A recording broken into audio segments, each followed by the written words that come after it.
मुल्क भर से तनख्वाहदार समेत दीगर तबके की जानिब से जमा कराए गए टैक्स की तफसीलात सामने आ गईं। Federal board of revenue (FBR) के मुताबिक रवां माली साल के पहले 6 माह में तनख्वाहदार तबके ने 158 अरब रुपए टैक्स दिया, जो बरामद कुनिंदगान की निस्बत 248% ज़्यादा टैक्स है। जबकि रवां माली साल पहले 6 माह में तनख्वाहदार तबके ने गुज़िश्ता साल की निस्बत 38% ज़्यादा टैक्स अदा किया।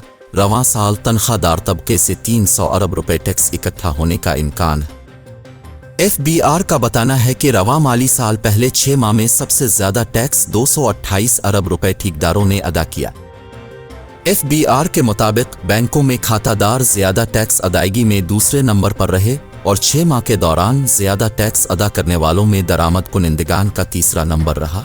रवां माली साल पहले 6 माह में 57% विदहोल्डिंग टैक्स से हासिल हुआ, जबकि गुज़िश्ता 6 माह में तनख्वाहदार तबके ने दुकानदारों और बरामद कुनिंदगान की निस्बत 200% ज़्यादा टैक्स अदा किया।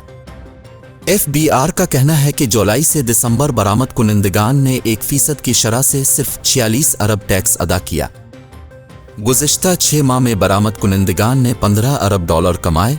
गुज़िश्ता 6 माह में दरामद कुनिंदगान ने 189 अरब रुपए टैक्स अदा किया। FBR के मुताबिक सिंध से तनख्वाहदारों ने 66 अरब टैक्स अदा किया, जिसमें से सिर्फ कराची के तनख्वाहदारों ने 57 अरब रुपए टैक्स अदा किया। पंजाब से तनख्वाहदारों ने 59.4 अरब रुपए टैक्स दिया, जिसमें 33 अरब सिर्फ लाहौर से इकट्ठा हुआ, जबकि इस्लामाबाद से 19, बलूचिस्तान से 4.2 अरब और KP से तनख्वाहदारों ने 9 अरब रुपए टैक्स दिया।